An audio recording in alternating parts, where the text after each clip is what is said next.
Bibles this morning to Exodus. Exodus chapter 32. And this morning we're continuing our series on the book of Exodus. And we have arrived at chapter number 32. You remember last week we talked about at the end of chapter 24, God called Moses and Aaron, Nadab, Abihu, and 70 of the elders to come up and worship him. Если вы помните, на прошлой неделе, в конце главы 24, Бог призвал Моисея, Аарона, Надава, Иуда и 70 старейшин прийти и поклониться ему. And then God meets one-on-one with Moses in Exodus 24, verse 18. Затем Бог встречается один на один с Моисеем. В 24 главе, 18 стихе читаем: «Моисей вступил в середину облака и сошел на гору, и был Моисей на горе 40 дней и 40 ночей». And so then in chapters 25 through 31, Moses is on top of the mountain. He's worshiping. He's receiving detailed instructions from God about the law and constructing the tabernacle and ordaining the priesthood. В главах 25 по 31 Моисей находится на вершине горы, клоняется, получает подробные инструкции от Бога о законе, о строительстве скинии и о рукоположении священства. All the things that are going to be kind of foundational to their relationship with God from this point on. Все то, что будет лежать в основе их отношений с Богом с этого момента. I guess from the standpoint of the Israelites that were waiting down below, Moses had been gone a long time. Я предполагаю, что с точки зрения израильтян, ожидающих внизу, Моисей очень давно отсутствовал. 40 days feels pretty long when you don't have really an expected return date.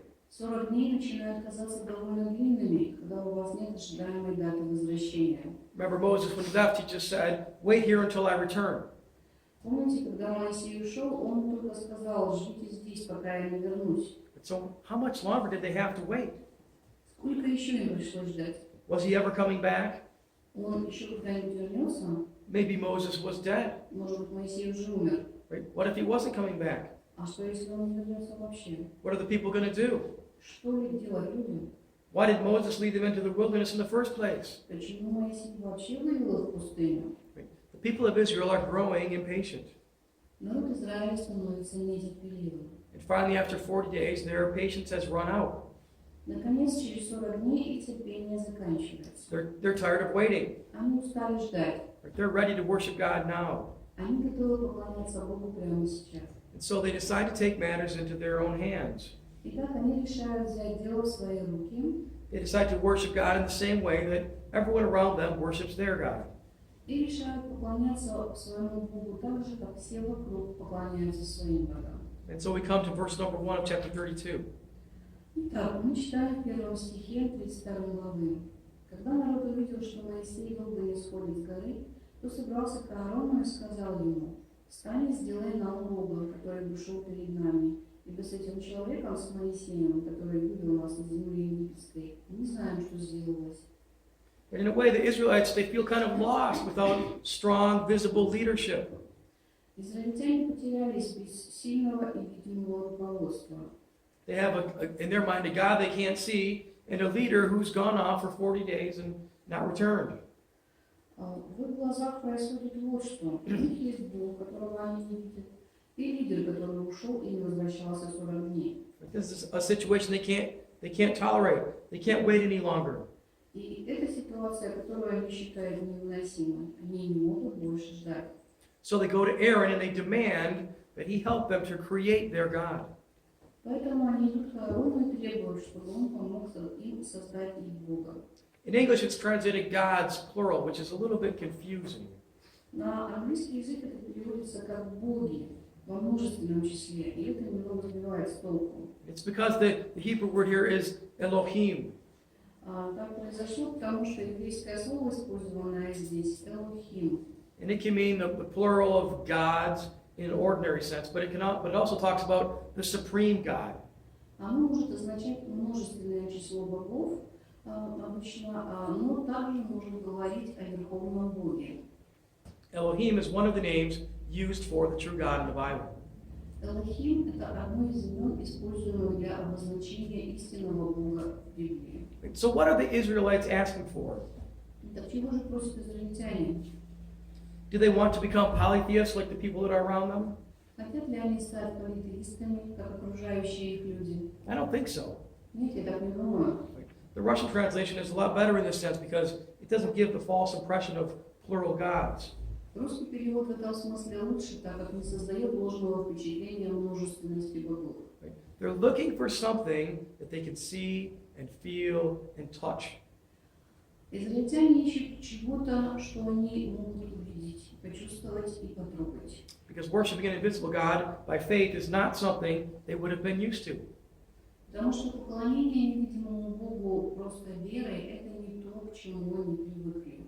They had grown up surrounded by a culture that used physical representations of their gods in their worship. Right? They used idols. Все они выросли в окружении культуры, которая использовала физические изображения своих богов в своем поклонении. Использовались идолы.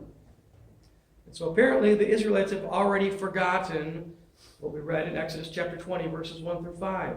Судя по всему, израильтяне уже забыли то, что было сказано в Исходе 20 глава с 1 по 5 стихи. Вот слова, сказанные Богом: «Я Господь твой Бог, который вывел тебя из Египта, из неволи. Не должно быть у тебя других богов наряду со мной. Не делай изваяний, никаких изображений того, что вверху на небе, или того, что внизу на земле, или того, что в воде ниже земли. Не поклоняйся им и не служи им». Right? They haven't grasped verse number 4. They've made a likeness of God to use in worship.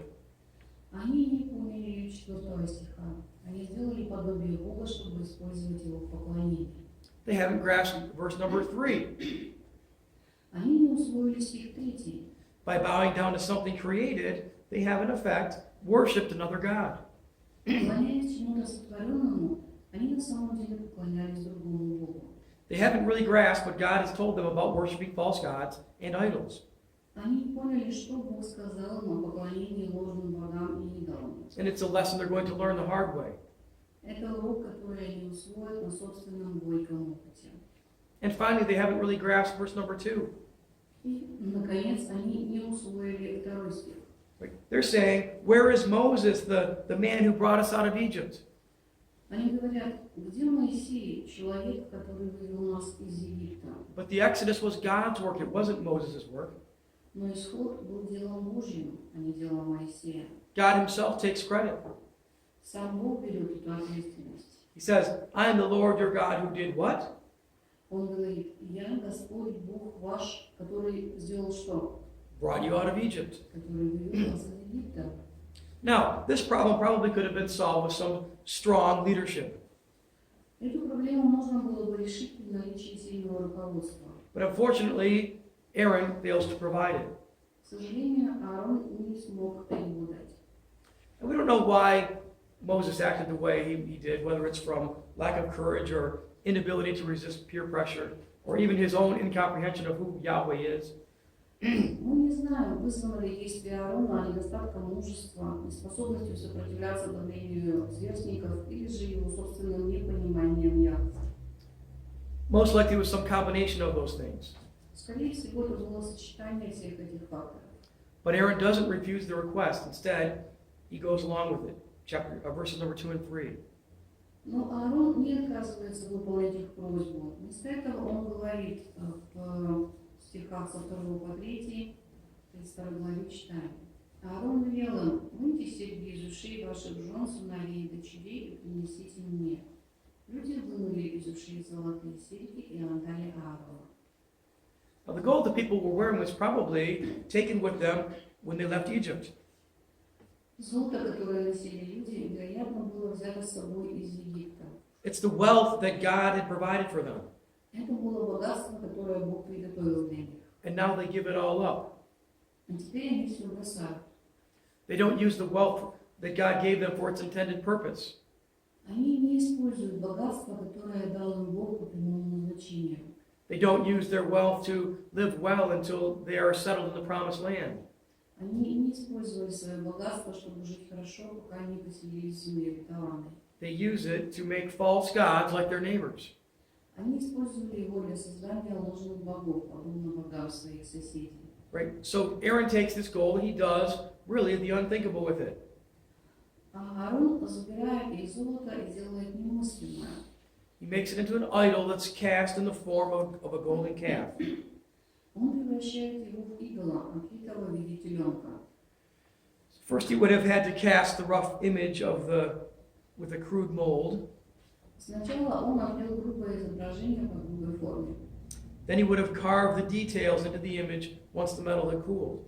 А затем, когда металл остыл, он вырезал детали изображения. Well, the Hebrew word here, hegele, is translated as calf, and it refers to a young bull coming into its prime, about 3 years old. Еврейское слово «гигеле», использованное здесь и переведенное как «теленок» или «телец», относится к молодому быку в расцвете сил примерно в 3-летнем возрасте. And this bull was a common symbol in pagan religions.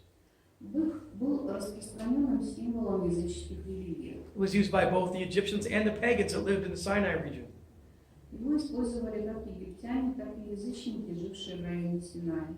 And so we see the beginning of really what will be an ongoing struggle that the people of God will have with avoiding syncretism. Итак, мы видим начало вечной борьбы народа Божия с использованием синкретизма.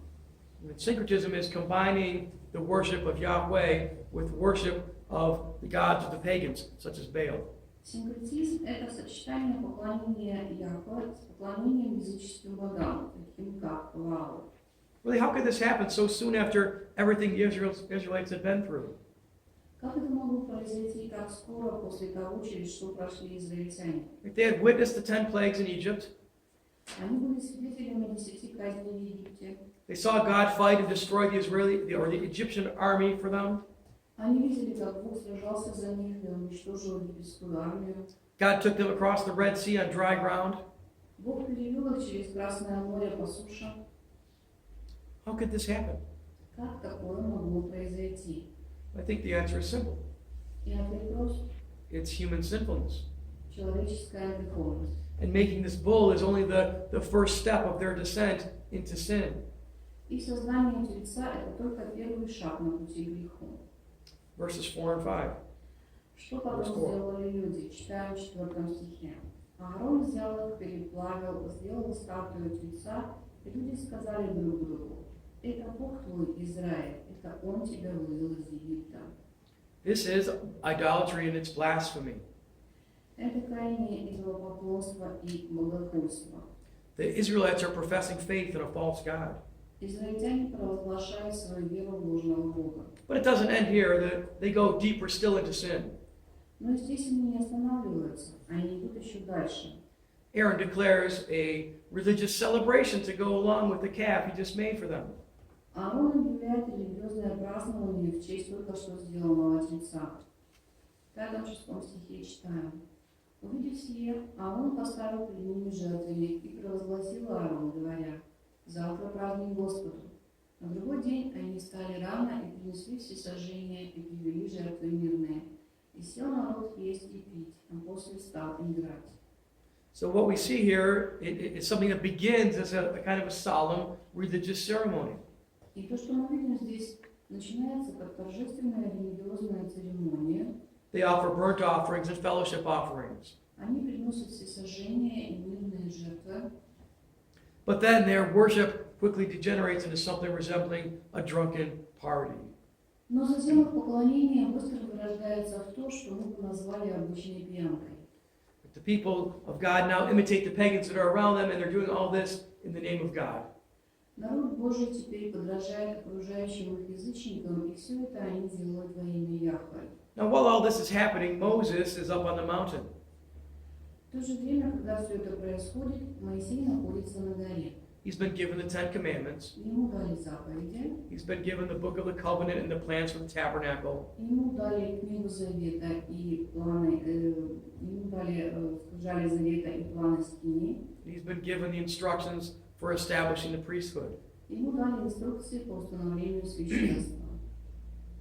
Now we come to verses 7 through 14, where Moses finds out what the people have been doing. Теперь мы подходим к стихам 7 по 14, где Моисей узнает, что делает народ. He sees God's anger toward Israel and their sin, Он видит Божий гнев на Израиль и их грех.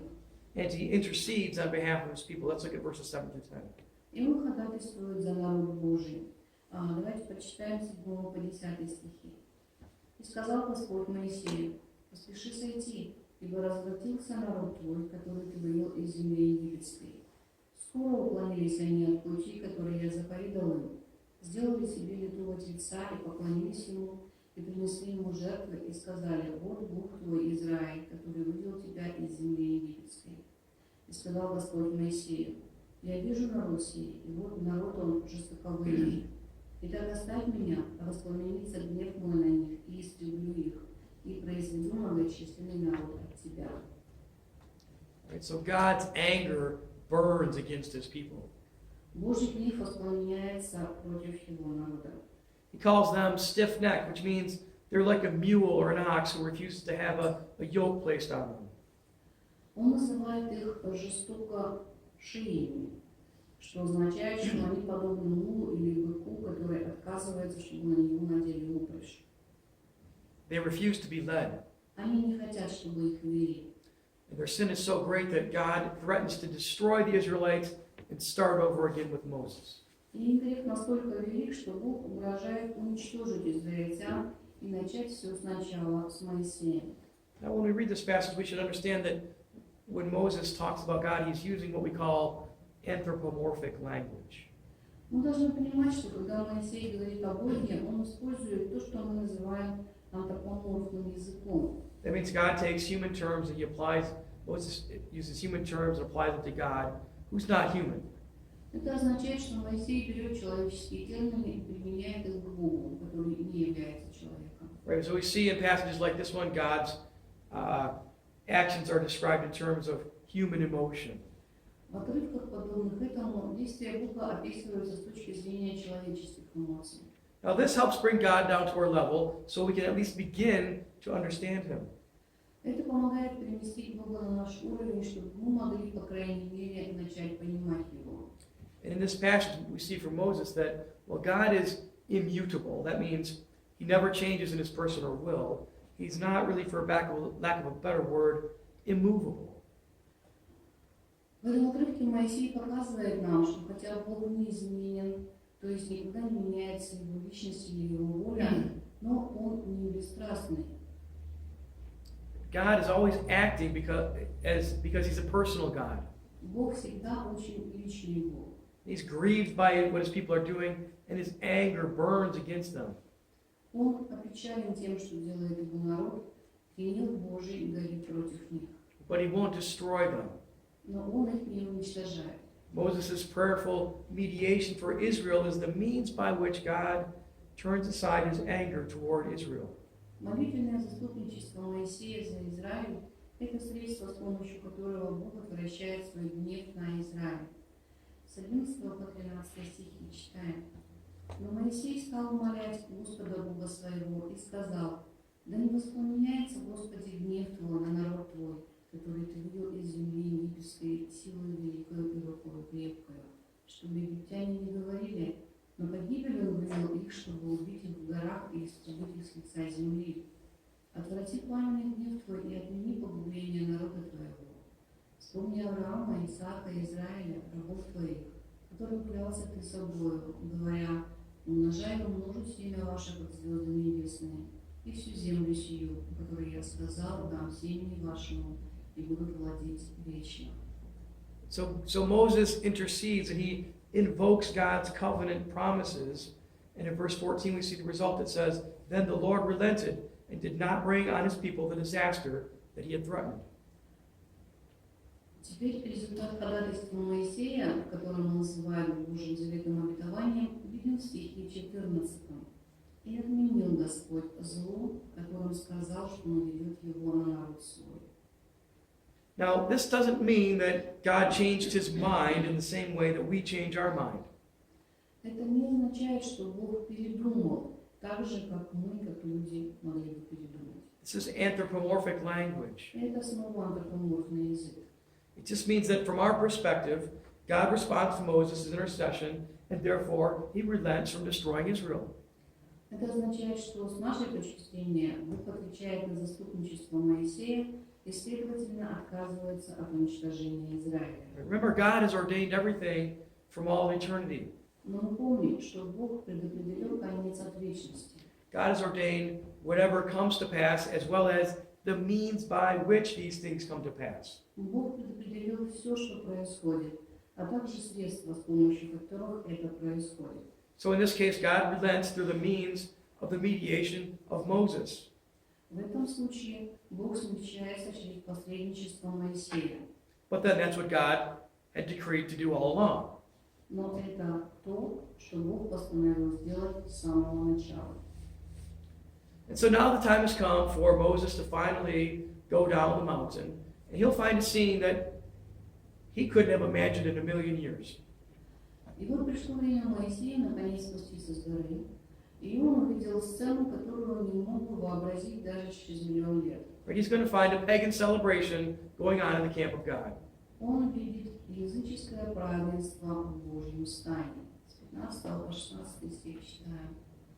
«И обратился и сошел Моисей с горы. В руке его были две скрижали откровения, на которых написано было с обеих сторон, и на той, и на другой стороне написано было.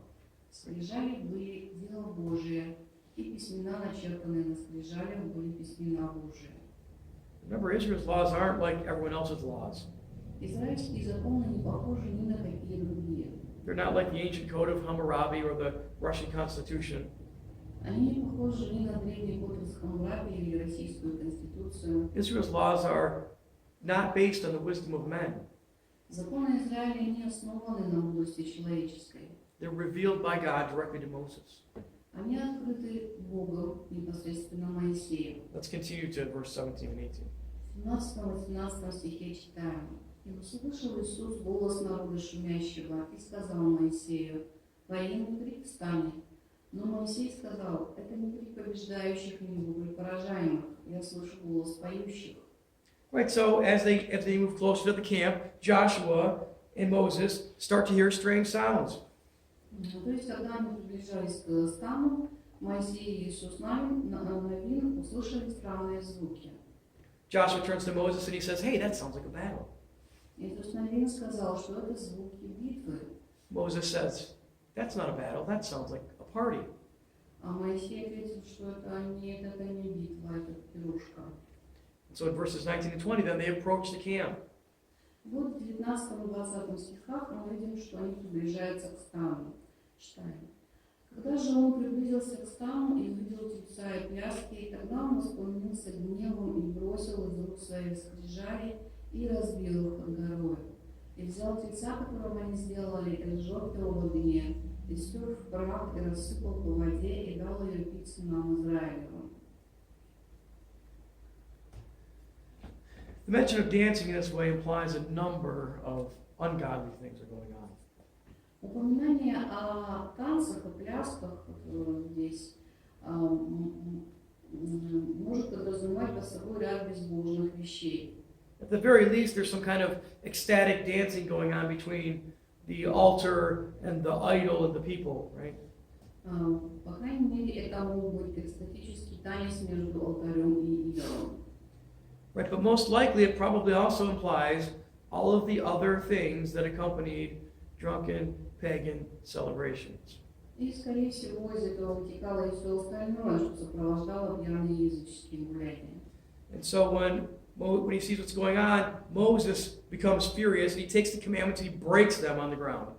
И когда Моисей видит, что происходит, он приходит в такую ярость, что берет скрижали и разбивает их о землю.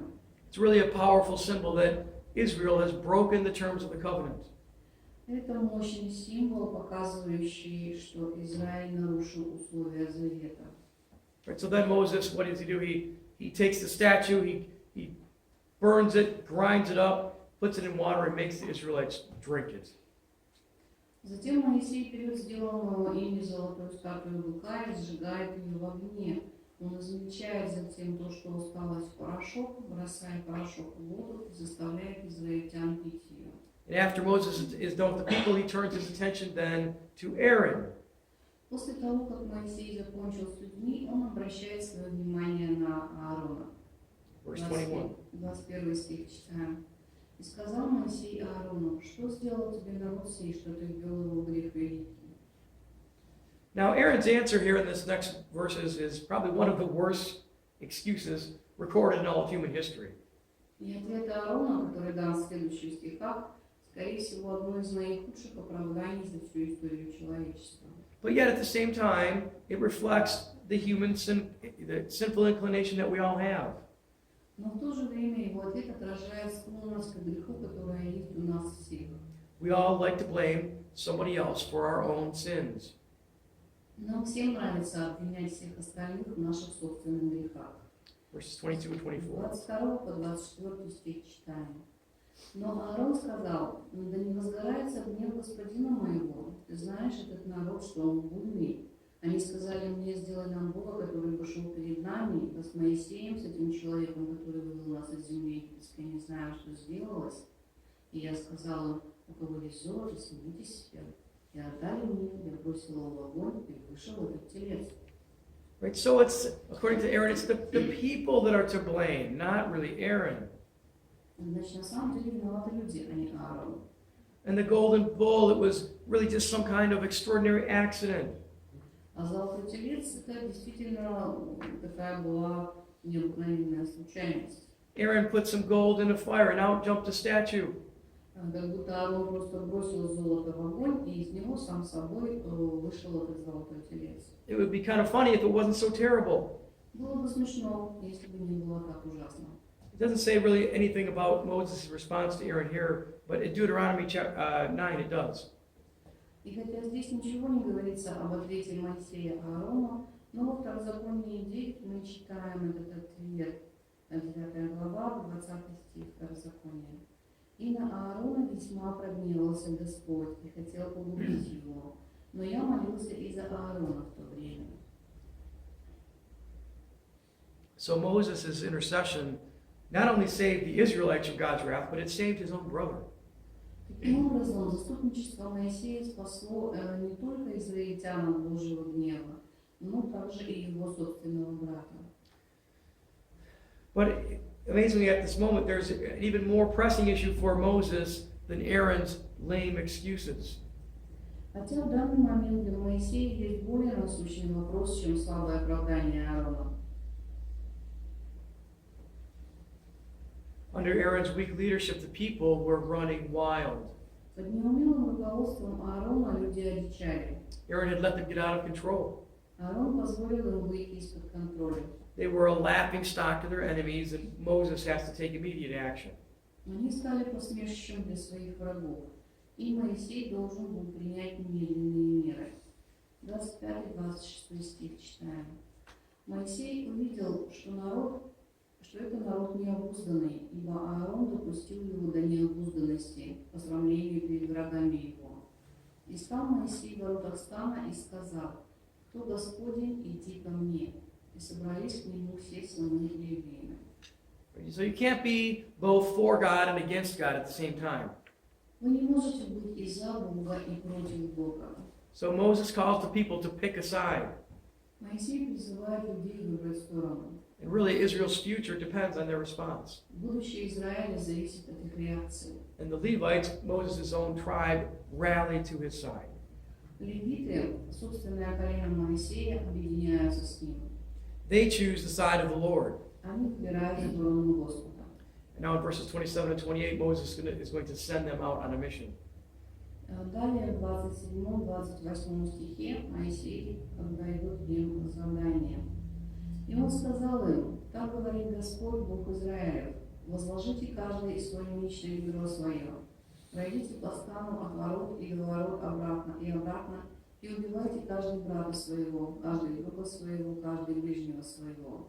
И сделали сыны Левиины по слову Моисея, и пало в тот день из народа около 3000 человек. So 3,000 people died that day. В тот день погибло 3000 человек. It's not a small number. Это немало.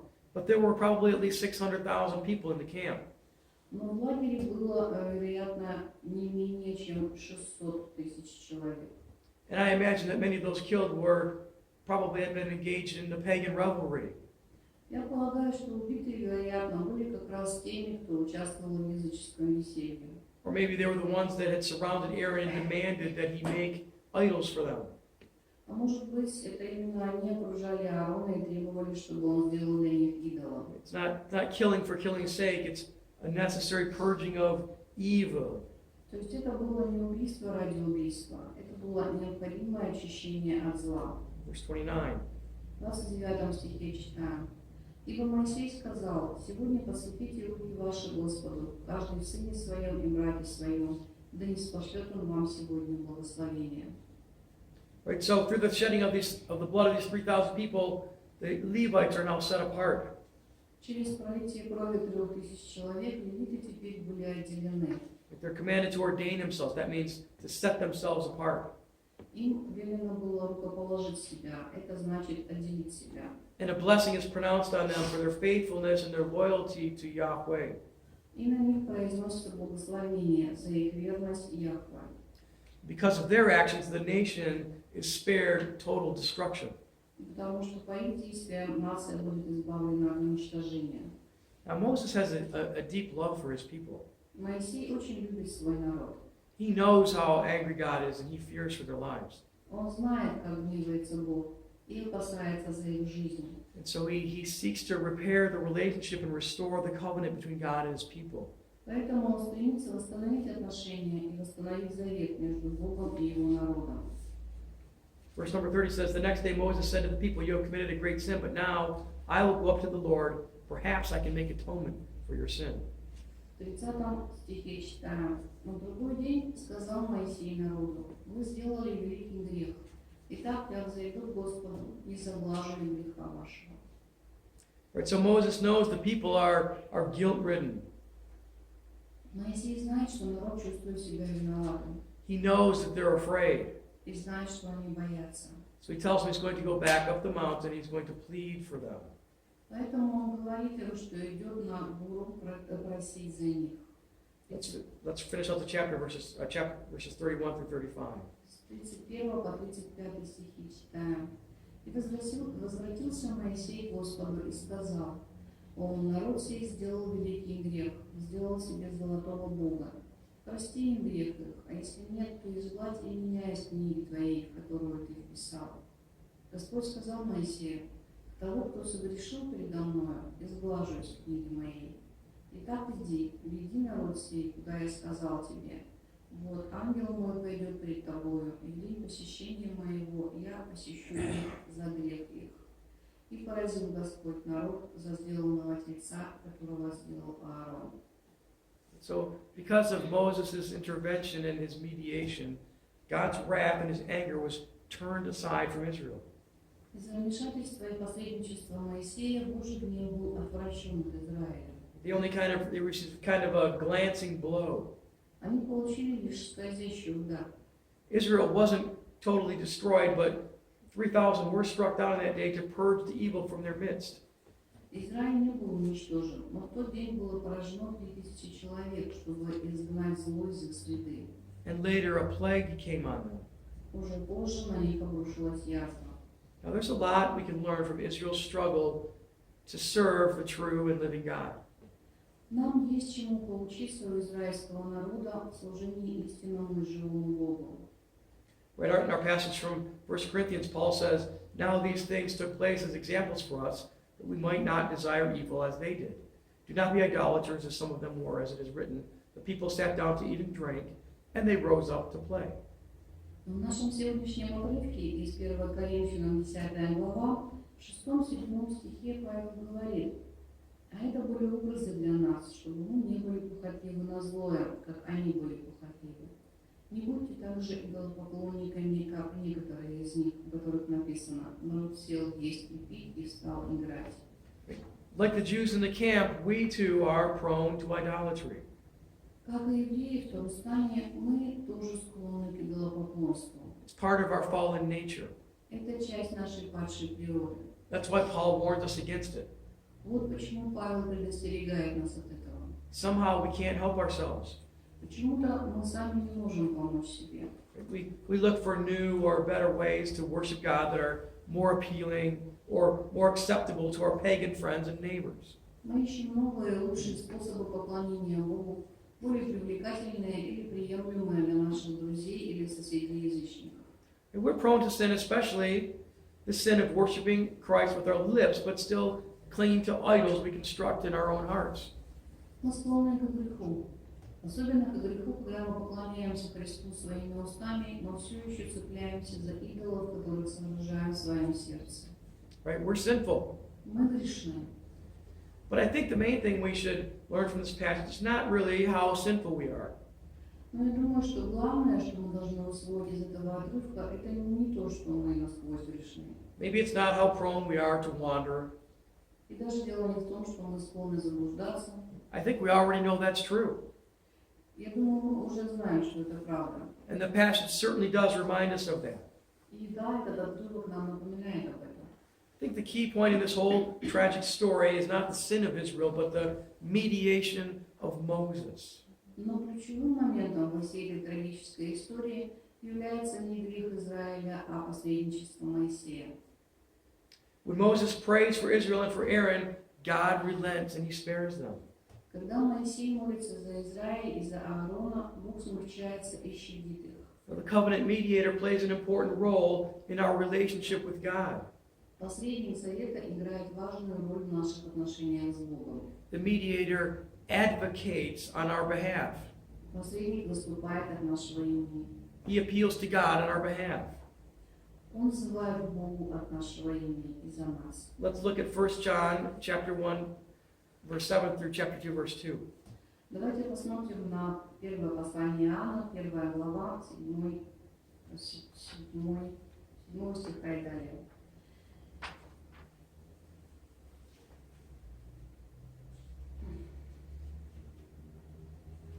Если же ходим во свете, подобно как Он во свете, то имеем общение друг с другом, и кровь Иисуса Христа, Сына Его, очищает нас от всякого греха. Если говорим, что не имеем греха, обманываем сами себя, и истины нет в нас. Если исповедуем грехи наши, то Он, будучи верен и праведен, простит нам грехи наши и очистит нас от всякой неправды. Если говорим, что мы не согрешили, то представляем Его лживым, и слова Его нет в нас. И, дети мои, сие пишу вам, чтобы вы не согрешали. А если бы кто согрешил, то мы имеем ходатая перед Отцом Иисуса Христа, праведника. Он есть умилостивление за грехи наши, и не только за наши, но и за грехи всего мира. So the one who speaks to the Father in our defense is much greater than Moses. Тот, кто говорит с Отцом в нашу защиту, гораздо больше, чем Моисей. It's Jesus, the Son of God. Иисус, Сын Божий. When we sin, he takes God's wrath upon himself. Когда мы грешим, Он берет на себя гнев Божий. When we wander away, he draws us back. Когда мы теряемся, Он находит нас. When we start to turn to idols, he prays for us to the Father in our defense. Когда мы начинаем обращаться к идолам, Он молится за нас, защищая нас перед Отцом. We're just like the Israelites. Мы такие же, как израильтяне. We're prone to sin. Мы тоже склонны грешить. We're prone to wander. Мы склонны к заблуждениям. We're prone to idolatry. Мы склонны к идолопоклонству. But the good news is that Jesus, our advocate, our mediator, comes before God on our behalf. Но хорошая новость заключается в том, что Иисус, наш защитник, наш посредник, предстает перед Богом в нашу защиту. And he has promised that he will never leave us nor forsake us. И Он пообещал, что Он никогда не оставит нас и не покинет нас. Amen. Аминь.